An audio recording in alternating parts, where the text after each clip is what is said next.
1994, I had a studio apartment in Boston when I was going to Berkeley. It was on the 4th floor, right across from one of the Berkeley buildings. It was a single room with a bathroom. And I remember having one of those multi-CD cassette tape player boomboxes thing as my source of listening to music and working on music. And I was working on this solo. This was the first solo that I ever transcribed. It's Paul Chambers on a tune called Please Send Me Someone to Love. I worked very, very hard on it for a really long time, and I remember very clearly sitting on this stool, drinking coffee, listening to this tune right in front of the boombox over and over and over again, and working on it on the bass and being very proud that I had finished it. Now, 30 years later, I've come back and revisited it and found that I had many mistakes from that original transcription. Let's talk a little bit more now about making mistakes and how it's okay and how it can continue to serve you for many years to come.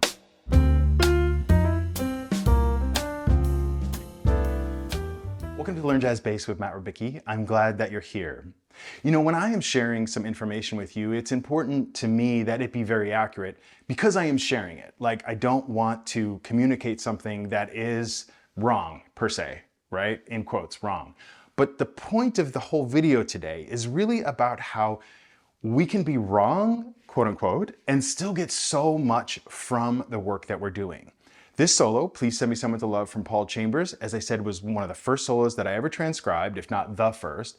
And I was very proud of it, and I got so much from it, so much that I still use today. I take phrases and melodic approaches and so on and so forth from this particular solo, still in solos today, even though I was wrong, very, very wrong all those years ago. Look at all these pages of corrections that I had to do over the past week.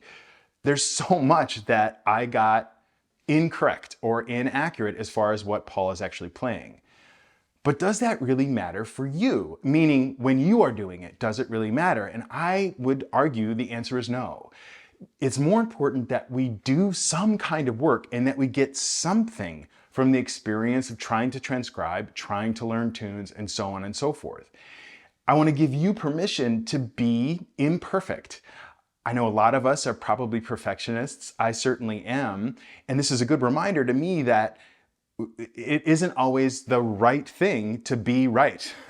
In fact, I probably got more from it by doing it inaccurately, but with heart and spirit and enjoyment than I did in going back and picking piecemeal, you know, note by note by note, what is incorrect.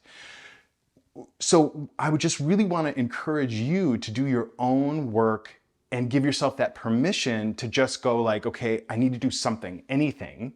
And that will, if you do it again with the right spirit, will give you something to take, right? The idea is always in the study of this music that we are able to absorb some kind of information and process it in some way that it informs how we play in the future. And this solo certainly did that. I still hear sections of this solo in my head when I am soloing in certain circumstances today. And even though maybe what I had transcribed before was inaccurate, it still really, really inspired me for 30 years. That's, you know, pretty impressive if you think about it, you know. So you can do the same. You can have the same things.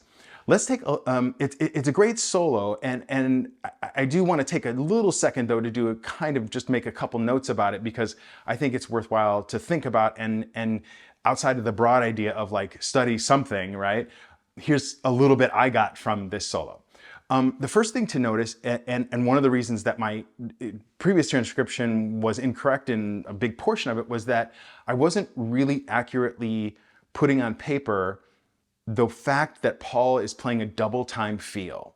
If you're not familiar with that, it means that he is implying in his rhythms that the underlying beat is twice as fast as what it actually is. The tempo of this performance is da-dee-da, 2, 3, da-dee-da, like this, 2, and he's implying 1, 2, 3, 4, 1 and 2 and 3 and 4 and 1 and 2 and 3 and 4.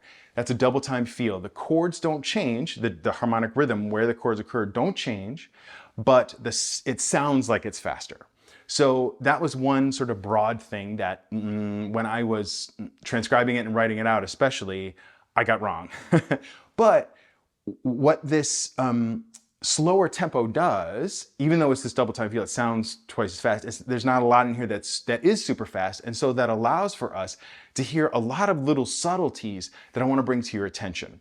Of course, I think it's pretty obvious, like the scoops and the sort of slides that he is using, where he's sliding into like the D flat or into the F or into the E. So I'm striking and sliding the finger into the note. All those things are more obvious when the bass is so present and when it's at this slower tempo. I also really appreciated a lot more this time around hearing the way that he is pushing and pulling the rhythms. You'll see in the transcription I have written the words lay back, and that sort of means that it's basically impossible to notate the exact rhythm that he is playing, where it lies in the beat, because it is basically just laid back against the rhythm. It's not strict rhythm, it's sort of behind and then sort of catches back up. And this happens multiple times too, where he is sort of breathing and there's an ebb and flow to the phrases themselves. I think that gives it a lot of life and a lot of character, and that is something that is sort of, really shows a command of the instrument and of music too, that you take the time to sort of sculpt these kinds of things. So too, he sculpts dynamics in this solo, and almost nowhere better illustrated than in measure 7 to measure 8, where he's playing this diminished thing. He goes 1, 2, 3, 4, 1. He's sort of going up volume wise and then back down. Right? Like this. And this kind of thing happens in multiple places in the solo if you check it out. So it's this sort of aggressive and then gentle. And then in the last sort of quarter of the two choruses, it becomes much more aggressive. Right?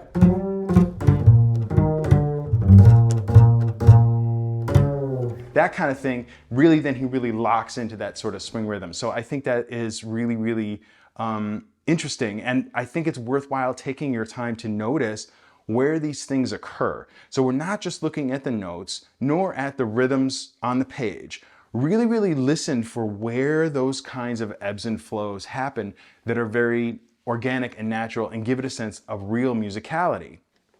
I also really appreciate that he is, elegantly, judiciously choosing where to sort of have that sort of blues sound, or almost like a blues. I mean, he does play an actual blues scale at the end, a B flat blues, minor blues scale.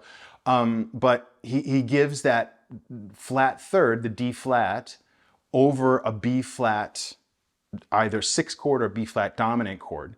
So he's giving that minor third against a major third rub, but not all the time, right? It's not that he's like beating you over the head with it. It happens tastefully and interestingly, and gives it, again, some character.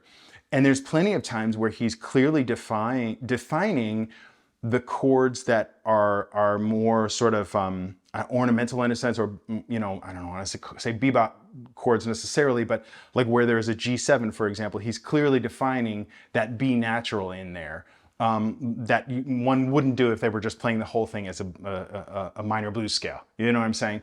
So those kinds of things are interesting. And I also want to bring your attention to the fact that notice how many times he starts phrases on the and of 2, but it never sounds boring. And I'm not exactly sure why that is. But one has to think about the phrase, not necessarily the beginning of a bar, the beginning of a 4-bar section. So just the very first 2 phrases, for example, the very first phrase is 1, 2.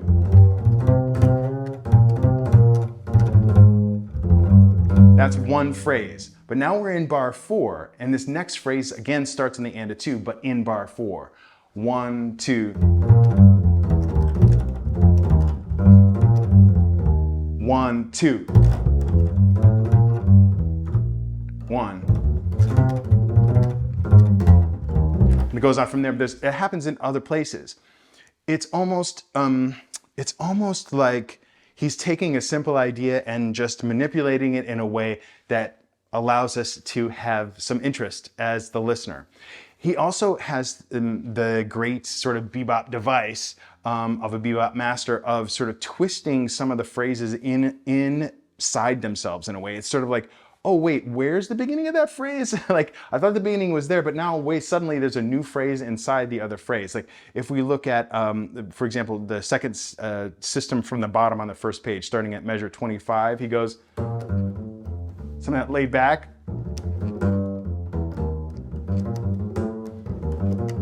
You see what I'm saying? Like that sort of restatement of this beginning of a phrase inside a phrase is just one little example in here of those ways that he's playing with the phrasing that I think is really interesting.